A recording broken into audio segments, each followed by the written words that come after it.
Welcome to Inclusion Bites, your sanctuary for bold conversations that spark change. I'm Joanne Lockwood, your guide on this journey of exploration into the heart of inclusion, belonging, and societal transformation. Ever wondered what it truly takes to create a world where everyone not only belongs, but thrives? You're not alone. Join me as we uncover the unseen, challenge the status quo, and share stories that resonate deep within. Ready to dive in? Whether you're sipping your morning coffee or winding down after a long day, let's connect, reflect, and inspire action together. Don't forget, you can be part of the conversation too. Reach out to joe.lockwood@seechangehappen.co.uk to share your insights or to join me on the show. So adjust your earbuds and settle in. It's time to ignite the spark of inclusion with Inclusion Bites. And today is episode 117 with the title Infusing Empathy. And I have the absolute honor and privilege to welcome two guests today, Rita Elgato and Fiona Dawson. Rita and Fiona are collaborators in D&I and storytelling. And when I asked Rita to describe her superpower, she said it is her impossible dreams and the strength of other women. And when I asked Fiona, she said it is her ability to listen and make people feel heard. Hello, Fiona. Hello, Rita. Welcome to the show. Hello, Joe. How are Hi, you? Joanne. Hey. Well, as I said, this is my first venture into a threesome, I guess we can call this. This is my Hey. first polyamorous podcast, if you want. So let's see how it goes. Yeah. My show notes have gone out the window. We're off piece today, so anything can happen. So Rita, Fiona, infusing empathy. Who wants to go first? I'll jump in first, I think. Are you wanting to know how we infuse empathy? Go on, tell me your story. Yeah, tell me your story. You're at DEI storytelling. Tell us more about yourself. So Rita and I we realized that our superpowers naturally come together to be able to have a really powerful impact when it comes to corporate DEI work. So my background was in corporate diversity, equity, inclusion, belonging, and accessibility. And then in 2010, I left the corporate environment and started off being an independent filmmaker. I have always recognized, of course, as many people do, the power of personal storytelling to be able to help build empathy and touch hearts and minds and like create change. So rather than lecturing people too much or, criticizing people for not understanding or calling them haters, instead, my work kind of pulls away from that. And I create films that help people feel someone else's lived experience so that you can find things in common and therefore build empathy. That work that I've started doing has kind of merged into a corporate space. And so last year, Rita and I were working on a really cool project together, making a short film for a client who has international operations. And we got to create a film together for this client to be able to use for internal distribution. And we realized that our skill set and our background was just such a nice marriage, as it were, where I'll let Rita talk about, where she comes from. But we found that when we can put these two perspectives together, we have an opportunity to be able to work with corporations and corporate DEI programs in a pretty unique way and actually move corporations towards creating short form story content and focusing on values and lived experience in order to help employees internally understand one another despite their perceived differences and help them realize they actually have a lot more in common than we realize on the surface. So it's extremely rewarding work. We get to know people like at an emotional level and help them be more intimate with their personal storytelling than people are typically afforded within a corporate environment. So it's pretty cool. That is pretty cool. Wow, I've got loads I want to talk about there. Rita, do you want to dovetail into your part of that equation? Yeah, just to add to that, like I have been in the corporate HR, international corporate HR world for over 15 years. And I've gone independent early last year, and I noticed that D&I obviously has been a hot topic in the corporate environment even before that. And what I'm seeing is that we've not made enough progress. And sometimes it feels that we're going backwards in D&I and in our initiatives and approach. And, I might even say that we're approaching it wrong. We're focusing on the wrong target. And I'm seeing a lot of businesses still in 2024 looking at diversity as the means, whereas I think we should be aiming to create an environment that's inclusive, equitable, accessible, that makes people feel they belong, which then would result in diversity. And whilst working in this project together with Fiona, we realized that, we share the same values, we share the same view in how we would approach D&I in the corporate workplace. And I believe personal storytelling is exactly the means that companies can potentially use and build the empathy and even compassion. So that's where we started collaborating. I love the way you use the word feel. I'm a passionate advocate and believer that people feel included. They feel belonging through culture, through the environment. Yeah, I always say that inclusion is how you make people feel by how you treat them. So how we treat people in terms of how they fit into the organisation. And I also agree with what you said there about the DEI is the input, the output, and I would describe it as positive people experiences. You have a positive experience of working with me, working in the organisation as a customer, as an employee, as a stakeholder, a shareholder, whatever it may be. It's about focusing on that outcome because we all want to be treated positively. And I think that's where we get caught up with the wokeism or the anti-woke stuff we get accused of. We're not trying to change the world. We just want to make everyone have a better experience in life and workplace. So that what you said there was really, really resonant. And Fiona, I mean, I've been both sides of the camera. Yeah, I do a lot of professional speaking, a lot of stuff in corporates. I even took part in a Channel 4 UK documentary a few years ago as well. So I'm used to having people sticking a lens in front of me and saying, how do you feel? And it's awesome. It's a tough gig sometimes, isn't it? Building that trust. Yeah. No, it is. And and also for your audience, I'll explain where I am in the world because my accent is very British. So I'm aware of Channel 4, but I have not lived in the UK since 1998. And I lived and volunteered in Bangladesh for 6.5 months. I was in Portugal for a year. And then I ended up in Houston, Texas in the year 2000. So I've lived in the US now for 24 years, 11.5 years in Houston, moved to New York, 9 total in New York and DC, and then back to Texas. So in my filmmaking work and capacity, I didn't go to film school. I just literally quit my job to make my dreams come true. And there you go. And I had the good fortune of connecting with people, and I'll specifically name like Gabe Silverman and Jamie Coughlin of Side by Side Studios. They collaborated with me on the Transmilitary project that I started in 2012, where we were sharing stories of active duty transgender service members in order to raise awareness that they were still banned from the US military. And that project lasted around 8 years or so. And so it was through that experience of working with Gabe and Jamie that I learned some of the practical aspects of filmmaking. So I've somehow become a film director, but I love being on camera as well, like you, Joanne. Like, I love hosting stuff. Like I'm working on an unscripted show that I host.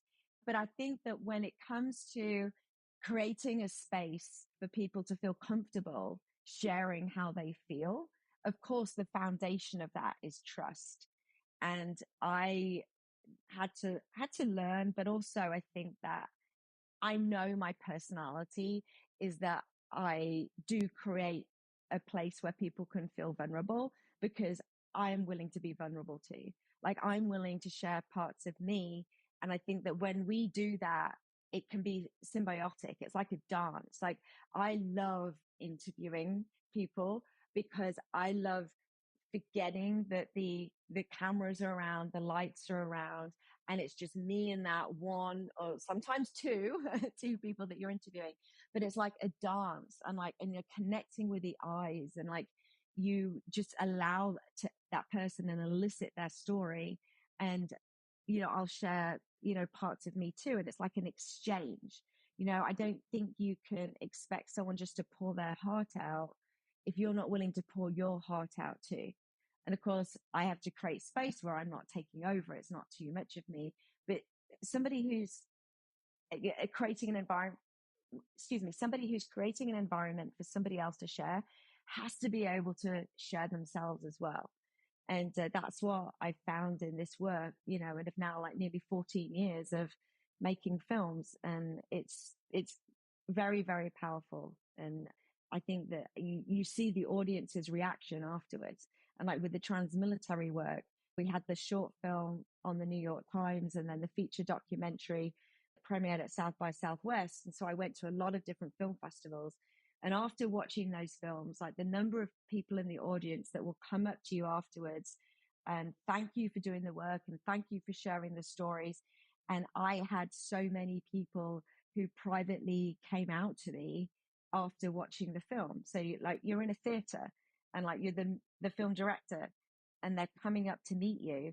And there were several people throughout the year of touring with that film that would kind of take me aside and whisper that, they're trans and they're early in their transition and no one really knows. And thank you so much for sharing these stories because it helps me see that I can be out, like I can be myself. And our characters as they were, who are real people, their stories inspired other people and helped other people feel less alone. So it's really awesome to now like take that experience of being an independent filmmaker and take it into corporations, because most people go to a corporation or go to some business for their job and they spend more time there than they do at home. And so why would we not take this work into a business where people are? I want to affect change. And so I've got to take it to where people are the majority of the time. And it's just a really beautiful experience. I've got so much I want to dive into there, but let's let Rita chip in first before we come back. Yeah, to just add to Fiona's words, I mean, corporate workspace is such an amazing place where personal storytelling can work in two ways. It can be educative, but not in like telling what people to do, but, using empathy and, using personal stories to share how people, feel in a workplace. And there are a lot of businesses out there who are very inclusive, who are very accessible, people feel they belong, and it gives them the opportunity to show it to other people inside and outside of their company, who I think, you could benefit more from using personal storytelling. And on the other side, I think it helps businesses who are very early in their inclusive journey to learn more about how they could make it more inclusive. And Fiona is amazing at that. Like, I mean, my surname literally means listener, but I'm not a listener. I'm not really good at that. And I sat through interviews with Fiona, listening in the background as the executive producer, and the safe space she creates is amazing. And it's truly, truly amazing to listen how she connects with the people she interviews and shares their stories. Thank you, Rita. Yeah, we have a mutual virtual hug here. Yeah. Oh, yeah. So whereabouts in the world are you, Rita? Are you Texas as well, or are you? No, I'm actually based in London, but I'm originally Hungarian. So obviously people can hear my accent. Some people can even guess that I have an Eastern European accent, but I've lived in the UK for about 12 years and a year and a half in between in India. But I've spent almost a third of my life in the UK so far. So I'm based in London. So we're all kind of displaced because I was originally born in Singapore. I didn't live there for long, but I was originally born in Singapore. So I guess I'm not living in my country of birth either. Yeah, have that shared sort of lived experience. I think it's remarkable that you've both fallen into what you do and together. Because I'm conscious about the fact that Fiona, you live in Texas, which isn't, from an outsider's perspective, isn't the most tolerant of administrations within the state. And Rita, your Hungarian background, we can all see a lot of challenges emanating from Hungary and certain Eastern European countries and the attitudes of old. So do you find that you're having an uphill battle to push against maybe the infrastructure where you're based, or do you find it's quite an open door that you're working with? Go Fiona, first, all right. I want me to go first. Go on. Yeah, I mean, I think the D&I space is an uphill battle. Like, we've all seen that D&I budgets are being cut, and it's kind of, the same uphill battle as in a lot of other things, but in the corporate world. But we're definitely seeing fellow practitioners and D&I colleagues telling us, how they would love to do a number of things, but they aren't able to because when budgets are tight, unfortunately, D&I budgets are the first to be cut, even within the people budget, and it's really sad to see. But at the same time, I think it gives us more power to Fiona and to myself to push back and to maybe educate leaders that the way they've been thinking about D&I is not the right approach, and because I think a lot of leaders expected initiatives to bring immediate results, and it did not happen because the approach has been wrong, and it's not a sprint, it's a marathon. And I think that's where the early learnings for fellow D&I practitioners came from, when we all started doing bits and pieces, and we realized, hang on, this isn't going to bring meaningful change. And now we're facing this challenge that I think a lot of us now know how we would approach it or how we should approach it, but now we don't have the budget. So it's a bit of a catch-22 situation where I think we're finding our way to make this work in the corporate environment, but now a lot of the in-house D&I practitioners don't have the budget. So yeah, definitely an uphill battle. Yeah, we see. I mean, I see a lot of rhetoric in the. Obviously, I'm UK based at the moment. A lot of rhetoric in the UK press around from the government talking about D&I initiatives are a waste of money. They haven't delivered the benefits. All this kind of pushback, and I think even hear the same from the US in certain government institutions. They're pushing back against EDI, D&I training. And I think you both made the point that people went into it without the right expectations, without the right momentum and longevity. They're not tracking that. They're seeing D&I as an overhead, which is why we're seeing budget cuts. We're not seeing D&I as an investment. In the same way we see maybe leadership development or the people space, it's always still seen as an investment often. So I think we need to move that narrative from seeing D&I as a cost and a hassle and a wokeness and a sojourn we have to sort of fight our way through, to actually leveraging productivity, happiness, discretionary effort, reduced hiring costs, reduced turnover, reduced onboarding, all these kind of immediate, which we can quote Gartner and McKinsey and all these stats, the cows come home. But a lot of companies just don't get it right, do they? And I think the storytelling you're approaching it with, for me, is key. Listening to the impact you can have with people's lives. And when you say that, Fiona, with people coming up to you afterwards, having experienced the content you're producing, and with a tear in their eye, with the story to tell back to you, that must be immensely empowering. Yeah, it is. Like, just, oh my gosh, hearing you say those words, I've now got chills and getting emotional just thinking about it, because it is. And you can't separate that experience from a workplace as well. Like, I think for traditionally, a workplace has been where, leave your personal life at home, leave your feelings at home, leave everything else at home, go to work, be a machine at work, and then go back home. And like, we know that doesn't exist anymore. That model of the workplace, is gone, is vanished. And I think, like, going back to your point about where we are in the world, I'm in Austin, Texas, so it's the capital of Texas. I actually happen to be in a WeWork that's on Congress, and I can see the state capitol from this building. And so I am faced with the politicians in Texas on a daily basis.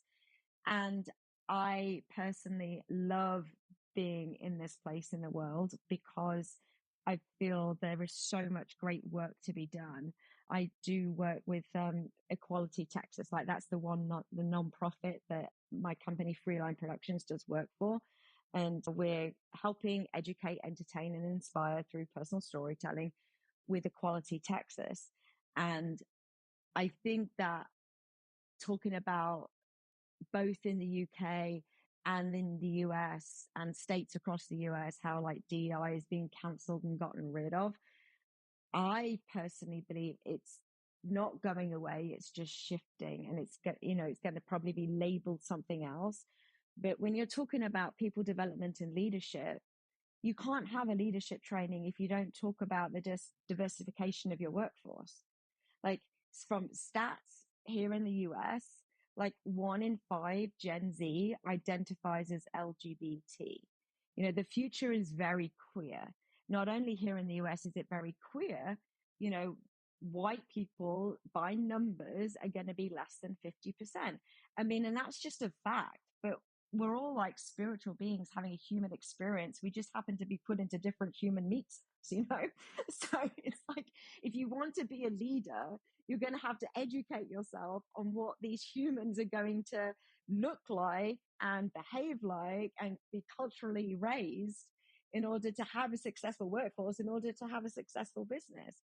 And, Rita and I know, like, studies show that when you have an inclusive environment, it's better for your bottom line. Like, we've known that for a long time. But instead of going, oh, it's better for the bottom line, therefore I need to hire this many, Black people, this many gay people, this many people living with disability. And if I get them all together in a room, then we're going to make lots of money. And of course, we know that's rubbish. It doesn't work like that. Like, you've got to be able to be less afraid of bringing vulnerability, kindness, courage, empathy, joy, fear, sadness, grief, all these things that we all experience. Let's talk about them at work as well. And that's when you start to create a space where people can be seen and heard. A lot of people say they don't like labels, and I can understand that, but labels help you find each other. I'm a very out and proud bisexual, cisgender, immigrant woman living with a non-apparent disability. And I'm going to give those labels so that somebody who's also living with one of those identities knows that I can relate to potentially to their experience, and we can talk about it. And that's what I think we need to bring into that environment. So, one more thing I'll say, and then I'll stop talking because I really feel like I'm going off in multiple angles. But I just think that we're living in a time of the universe, of the world, of society, where there are massive shifts happening. There's a big change, and change is extremely scary to lots of people. And so if us as DEI practitioners, storytellers, people who build empathy, if we can help carry people through change and help decrease that fear, then I think that, we'll create places where everybody can be happy and live in joy. I'm with you there. I mean, we should all be queer meat sacks. I think that's probably a good way of looking at it, isn't it? Yeah. Exactly. Yeah, and Rita, Fiona talked about Fiona talked about society, and I think it's super important to remind ourselves that corporations have the ability and power to influence broader changes in the society. And I think we, or people in corporations, and especially people in leadership, tend to forget that everything starts somewhere, and big companies have that power, and leading by example is super important in businesses, because that's where we're able to make broader changes. And changing the society from the individual's perspective is a lot more difficult. But if you look at the big enterprises and the way they make changes in their policies that affect their employees, could have easily a broader impact on the society. So that's why I believe that we do have to focus on educating and helping corporations to really bring those changes and not just pay the lip service, because that's where we can then influence bigger changes, and not just in the UK or in the US, but in places like Hungary as well, or in other countries too. I mean, we've seen examples where the power of the corporate voice, if you like, for want of a better word, corporate allyship. We've seen it in Florida with Disney. We've seen it with the bathroom bill in the US, where corporations basically pulled out, was it South Carolina for a while, and just said, we're not going to operate here if you're going to have these discriminatory tactics. We've seen people putting pressure on Bermuda and places like that where ships are registered, where they ban gay marriage. So we've seen that going on. We've seen other regimes being, if you like, ostracized, Myanmar and places like that in the world where they look, queer rights have been pushed back. But then we see governments such as the UK government and the potential next US government almost red lighting or green lighting, anti-trans and anti-gay type rhetoric, and we need to stand up as a corporate nation, if you like, because my time in corporate life is very welcoming. It only becomes messy for me in pits of society influenced by the government sometimes, and I think that's the struggle. So, Fiona, you wanted to dive in there. I wanted to add something as well, and I totally agree that, businesses, corporations do have this opportunity to continue their leadership in this space. And when it comes to budgets, when a DEI budget is cut, really, I would love to see marketing teams jumping in. Like, marketing teams typically have much, much larger budgets than DEI. And I think that here in the US, where a few companies, particularly last year, were kind of like in hot seats based upon their actions with DEI. Like, if marketing and DEI were communicating really, in step together, then a lot of that, I think, could have been very different. And I think with the work that Rita and I do, when it comes to filmmaking, I personally would love to work with a marketing team and a DEI team, but the marketing team with a DEI perspective, because those budgets are going to be able to fund the kind of films that we're making and the animation that we're making. And it doesn't have to be labeled DEI. And I think people, marketing teams will spend hundreds of thousands, if not millions of dollars on flashy ads and that kind of stuff. But for a smaller budget, you could make an authentic, independent film and have incredible impact. And I just think that there is so much opportunity that's out there. This is not like a desert. No. Rita, I understand you work with a lot of startups and entrepreneurs building hopefully hyperscale businesses. They have the ideal opportunity to start with EDI, D&I, inclusive leadership at heart, but often they're founded by a tight-knit pair or small group of college leavers or whatever it may be. And it's often hard for them to bring other people into their mix in the early stages. So how do you encourage businesses like that to embrace the power of a broader demographic? I mean, it's not easy, because when founders start their business and, they try and make it work, and they try and build a viable and long-term sustainable business, often, the people part is important, but it's not the number one priority. Like, they would hire people who will help them to get to that next stage, to achieve that goal. And in an ideal world, it would happen along with a long-term people strategy where they are building a sustainable workplace from the get-go. But to be fair and honest, small businesses, struggle a lot at the very beginning. And I don't think D&I and sort of inclusion proactively comes into the picture before they reach 60, 70 employees. And, I don't blame them, because they have so many things to be worried about. And we don't get to see those businesses that don't even make it to this stage. And a lot of them don't.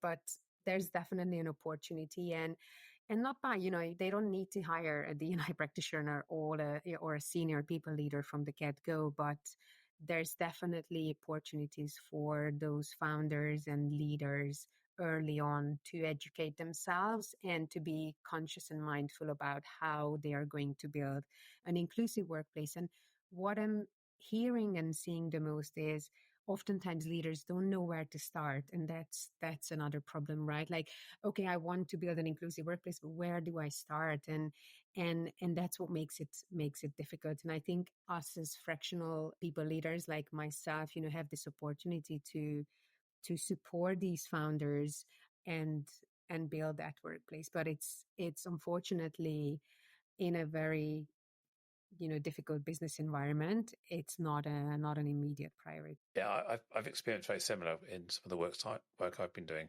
It's a shame because what we're effectively saying is D&I isn't important until I can afford it. Whereas we should be saying is D&I should be integral to the founder's mindset at the very early stages, because you can't afford not to do it. When we talk about these businesses struggling or not growing or not succeeding, is it because they haven't got that diversity of mindset? They're living in an echo chamber. They need to broaden their horizons on that. Yeah, and I think it starts with this, small, simple things. And a lot of these founders might still think, with numbers in their head, with diversity in their heads. And how many times we heard, oh, we don't want quotas. And it's not what they should start with. If you think about inclusion, you start with policies, right? Look at all your policies. How inclusive are they? Are they allowing your employees to be their true themselves? Their true themselves, and are they allowing them to feel belonging, and is your workplace accessible? So there are some very easy starting points to look at. And then secondly, it's talking to your people, listening to your people. And I've had an amazing colleague who taught us, don't fall for the solution, fall for the problem. And I've seen that a lot, especially in the HR world and in the D&I world as well, when those leaders are like, oh, I've got this great idea, let's implement this. But is that really a problem in your business? Do you really need that? Whilst, going in a different direction where you ask your people, what do they need? What would make them feel more included in your company? And there you go, you've got your actions. And so I think it's simple. It's just the approach where we put diversity away as the means and we focus on how do we make this place accessible, equitable, and inclusive. Yeah, it's really hard though, managing diverse groups of people. I'm the chair of a board of a professional association, and I've got 9 people with vastly different backgrounds, thinking styles, ages, genders, and perspectives.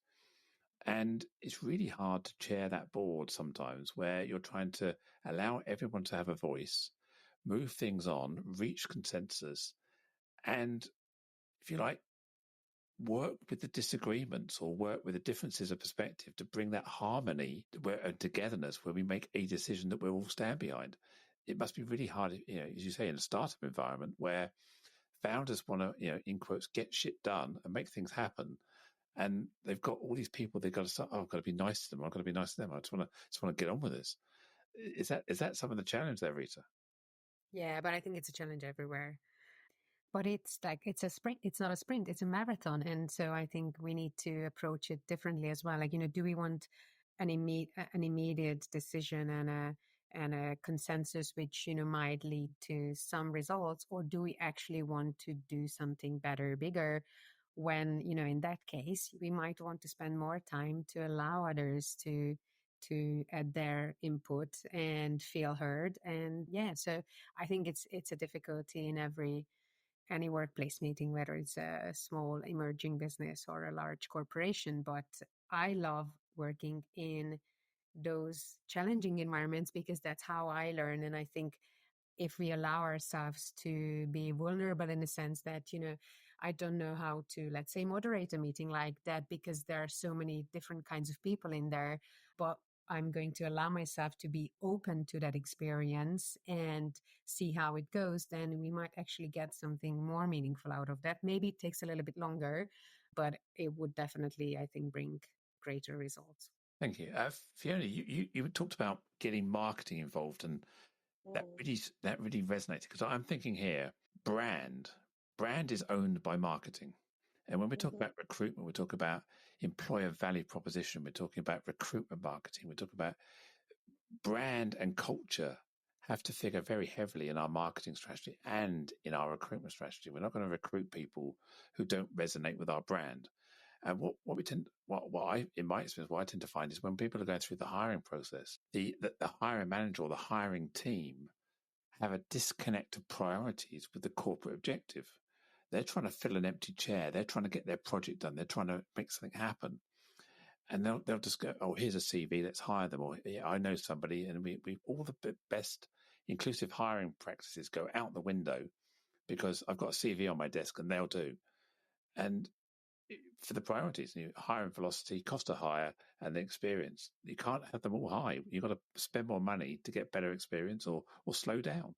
So I often see recruiters and hiring managers breaking away from the corporate objective. And what we really need as a practitioner, I always say, I need to leapfrog the hiring team and talk to comms, talk to marketing, talk to HR, talk to the DEI people, and get them to do a pincer movement on the hiring teams and say, okay, now we need to think about how we can hire more inclusively in a more contemporary hiring process than just the way we've always done it, which means we always end up hiring the people we've always hired. And that's not to say they're not the right people, but that we haven't had the choice to evaluate whether they're the best people. Does that get us back into marketing? Yeah, I mean, I think that with all of this, it's kind of breaking down as many silos as you can within an organization and ensuring that all of these different teams are communicating and collaborating together. And I think that comes down to creating a culture and an environment where that happens organically, and starting off potentially with, workspaces, whether people are physically at a building or whether they're online or whatever, be able to create, as Rita was saying, like an accessible environment physically and culturally in order, for these conversations to happen. And I think if you want to take it back to marketing and the external comms, I think sharing content that is actually authentic and actually genuine and isn't just, placating to an audience and, somebody thinking, oh, we want to, I'm going to use LGBT again because it's my world, but, we want to hire more LGBTQIA plus people. Therefore, we're going to go sponsor this thing at Pride and we're going to create this ad with this, cute couple of, two genders. And that way we're going to attract all the gays. And it's like, no, let's take a step back and let's, create content that has more of organic, authentic feel to it.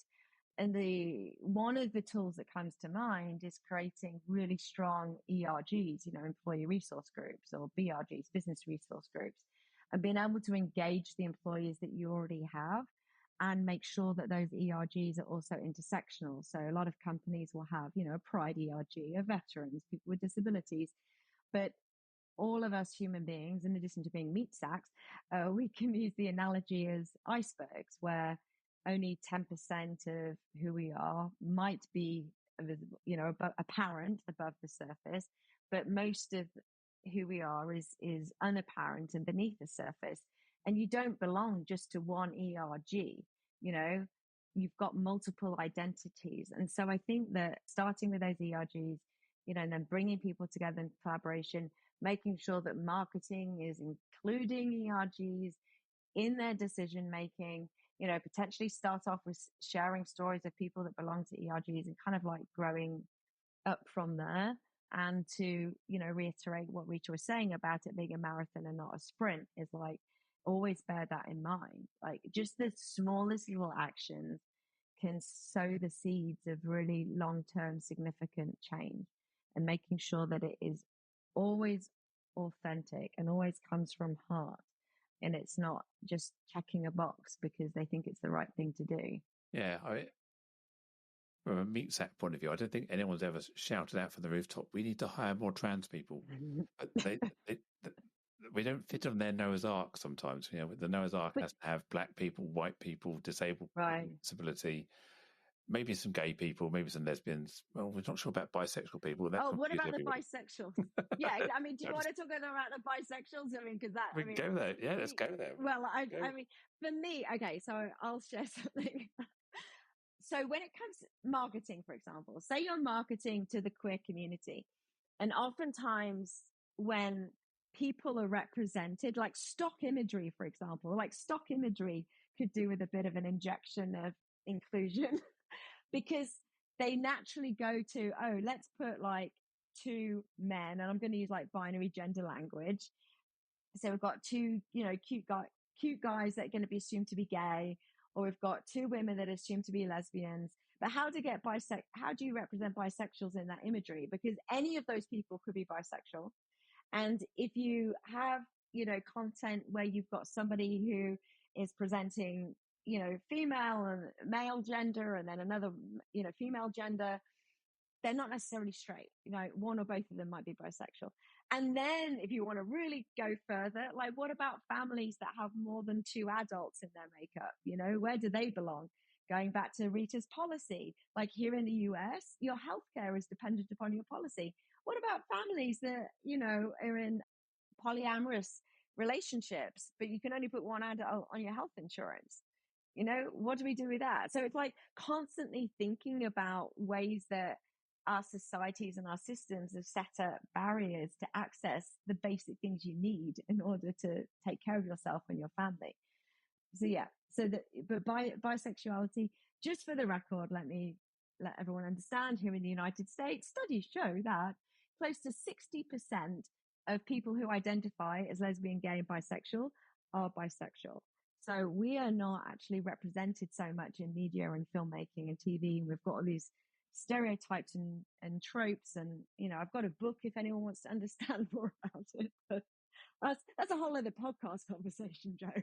Oh, yeah. And I mean, just to chuck another grenade in there, the imagery you portrayed about this cute two men, these cute two women, they could be bisexual. Well, they could be non-binary, and they could all be trans as well. Correct. And, exactly. I spent 50 odd years of my life and no one knew what was on the inside. So yeah, exactly. we don't know, do we? Exactly. So we're judging people. Most trans people also identify as bisexual. So realizing that there's a difference between biological sex, gender, and sexual orientation. And the US military is the world's largest employer of trans people. More than 15,000. It's now a safe space to be out, to be supported. I still know a colonel in the Air Force who is trans. She gets a huge amount of respect being a colonel, obviously, because people salute her and look up to her, and they do as she says.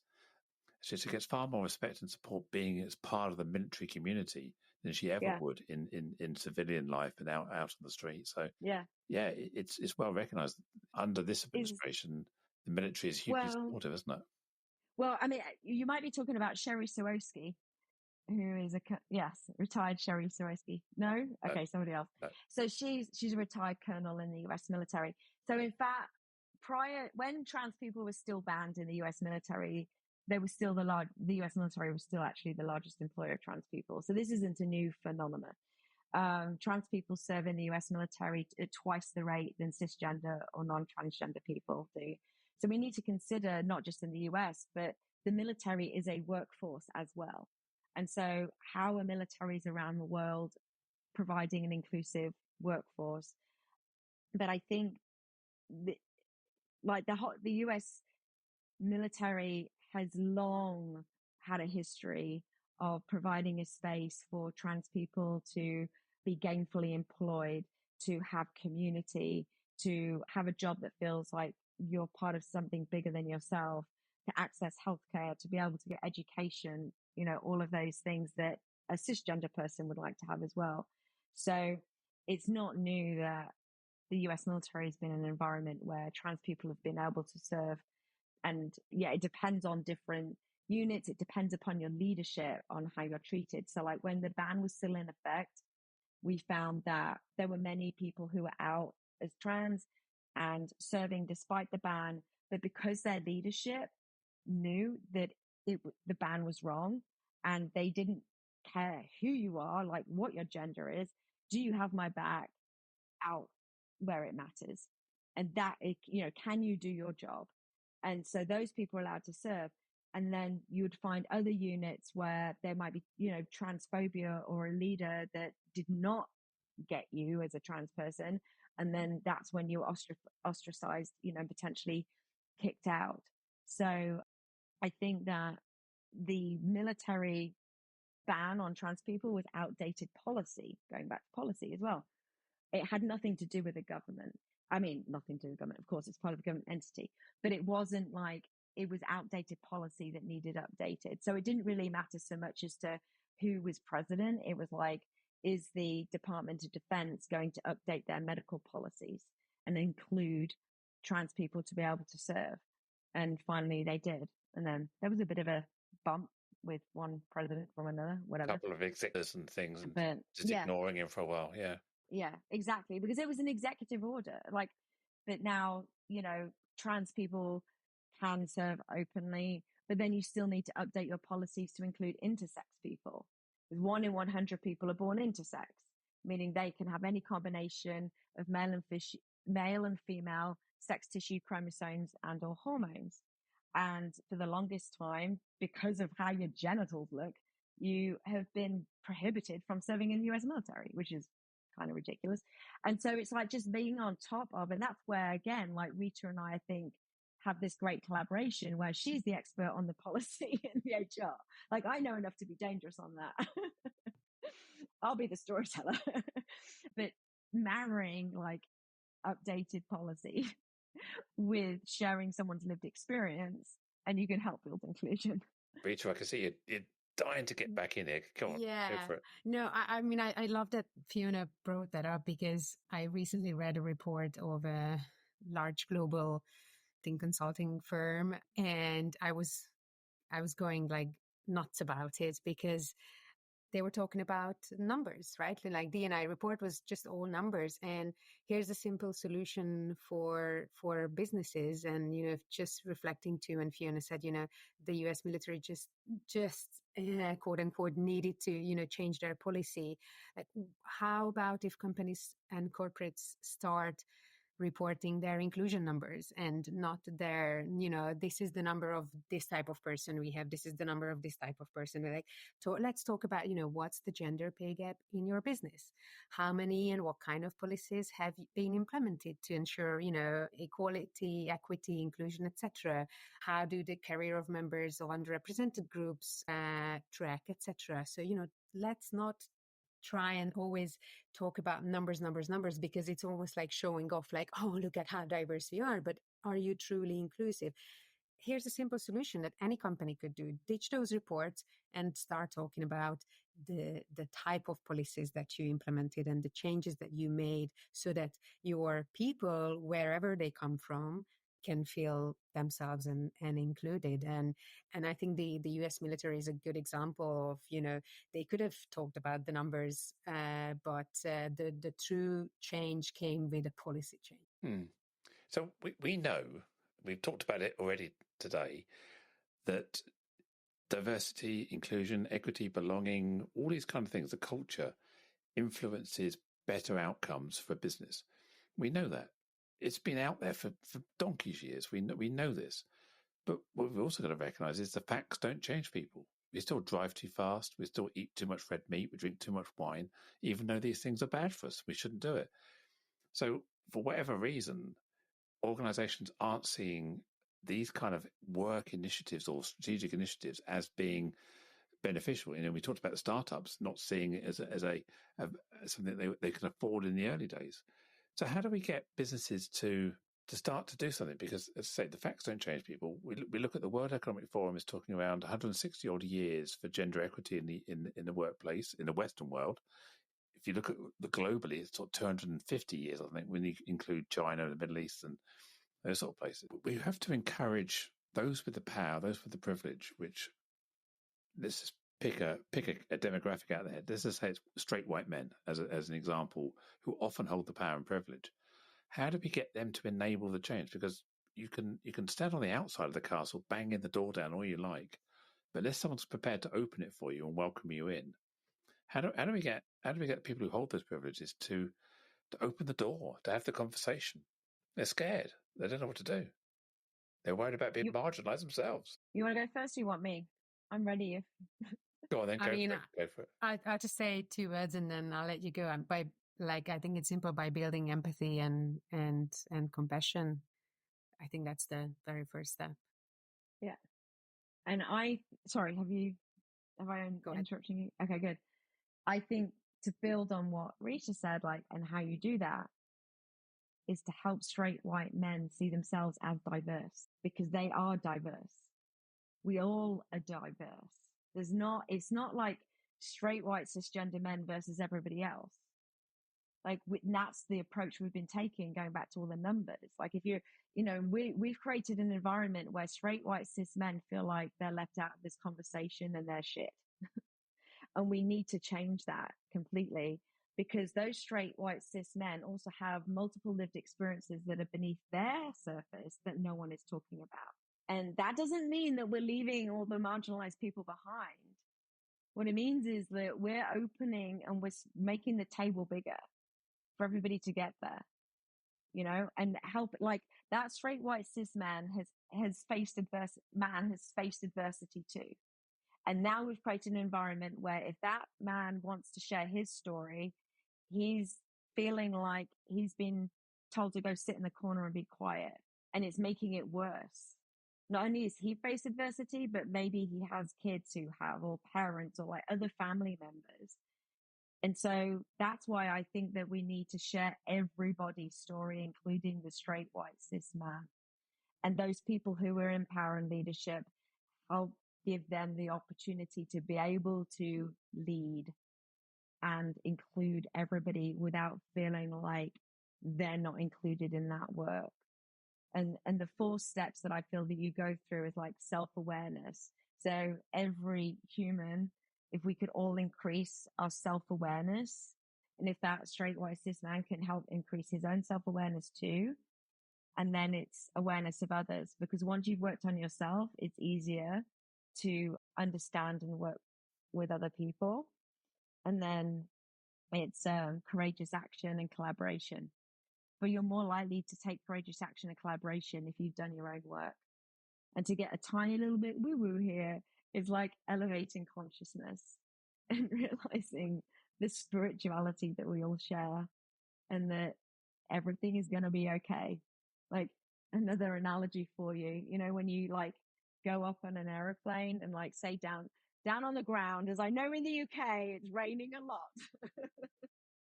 And you've got this cold cloud cover and you've got all this grotty weather on the bottom. But when you get on a plane and you go through those clouds, it's always, if it's the daytime, it's always gorgeous blue sky and gorgeous blue sunshine. And it's like all the joy and the prettiness that we see. And that joy and prettiness never disappears just because there's a layer of cloud. And so just being mindful of that and remembering that we don't have to take ourselves and each other quite so seriously, like all these stories that we make up in our minds. And, we're born to love, and that's what we should do in and outside of the workplace. I love that analogy. I love the idea. I flew to San Francisco a couple of weeks ago, and you spend a lot of your time above the clouds, or at night when you see some beautiful stars out there as well. So yeah, I love that analogy. And I think what you're saying there is it's emotional intelligence 101, really, isn't it? The self-awareness, the awareness of others, connecting, collaborating. That's what we're talking about. So, Rita, what's your vision of the future? Are we going to make a difference between us? I hope so. I mean, I'd like to see the day when all companies have truly inclusive and diverse boards and senior leadership teams who will be the champion of inclusion and acceptance. Are we going to get there in the next decade? Maybe not, but I do believe that at some point, we're going to get closer to that. And so I'm going to, do everything in my power in order to truly build inclusion and equality in the world, which, I think including more people and being more inclusive doesn't mean excluding others. And I believe, we can do this work, build inclusion by remaining still positive and being on that, up above that blue sky, and no one needs to feel that, they are under those gray clouds. So yeah, I hope so. I like that. We got to recognize we can't build inclusion by excluding and leaving people behind. This is a we thing. This is a together thing. It's a collaboration thing. I'm a great believer that EDI, D&I, whatever acronym you want to use, it's a collaborative sport, not a competitive sport, because it's about combining our resources to everybody succeeds. not trying to succeed ahead of somebody else. So yeah, I love that. Fiona, what's your vision here? Where's the world going? I was like, I know we're going to get there because I'm extremely positive, and hopefully it'll be before I'm 90 years old. So we'll see. But no, I do. I think that we are truly living in a very fascinating time in, I don't want to say history, but in time of the world. Like, I just think it's really cool that I think big systemic changes happening. I think it's for the betterment of societies, but it's extremely challenging to go through that. And like Rita said, like, I will do everything in this lifetime to do what I can to help build a world of equity. I know that I have been born with many privileges, and I see myself as called to use the privilege that I have to be able to help other people. And I see good. I think it's happening. It's going to be a bumpy road. It is a bumpy road, but absolutely. Staying committed. And, I think, we look at some of the leadership models. One of the things is commitment to the objectives. Commitment is we need to have courageous conversations. We need to stand up for what we believe in, because there will be people who want to push back, and it's having that strength of character. I think the other thing we can do as consumers is we can vote with our pound or our dollar or our cent or whatever currency, and make sure we're amplifying businesses that support our own values and our own brand ethics. So even if we can't change the incumbents, we can make sure the next generation sprout the green shoots we want to see, and then the other organisations will wither on the vine and become less relevant. Those monolithic companies of the past. We've only got to see what's happened to the Twitter share price over the last year or so to realise that hate doesn't sell. It maybe there is people who will finance hate, but fundamentally it doesn't win. Hate never wins. We just got to keep pushing that fight. Wow, for my first threesome, my polyamorous podcast here, polyromantic. How was it for you? It was fascinating. We're all in different countries and different time zones. Well, no, I suppose Rita and myself are in the same time zone, same country at the moment, but the electrons are flying around the world. So, Rita, how do we get hold of you? How do we find out more about what you do? I mean, I'm mostly on LinkedIn. People can find me on LinkedIn, and I do have a website too, but usually LinkedIn is the easiest. Rita Hargato, although my surname is not the easiest to remember, but yeah, I'm on LinkedIn. I'm quite active there, and then Fiona and I are collaborating together on different things, so we often talk together on things, and so that's where I'm accessible at most. Fabulous. Fiona, how about yourself? So on LinkedIn, Fiona like the princess, Dawson like Dawson's Creek. I think my LinkedIn URL is like Free Lion. So I'm easy to find there. And then the website, freelionproductions.com. And we have a page for Rita and I's collaboration. So you can read about us there and find Rita there as well. And there's also a page of my filmography. So you can see an example of like the docs that I've done and the animation and that kind of stuff. So, and email Fiona, freelionproductions.com. Thank you so much, the pair of you. I've really enjoyed this conversation. As we bring this conversation to a close, I want to express my deepest gratitude to you, our listener, for lending your ear and heart to the cause of inclusion. If today's discussion struck a chord, consider subscribing to Inclusion Bites and become part of our ever-growing community, driving real change. Share this journey with friends, family, and colleagues. Let's amplify the voices that matter. Got thoughts, stories, or a vision to share? I'm all ears. Reach out to joe.lockwood@seechangehappen.co.uk and let's make your voice heard. Until next time, this is Joanne Lockwood, signing off with a promise to return with more enriching narratives that challenge, inspire, and unite us all. Here's to fostering a more inclusive world, one episode at a time. Catch you on the next bite.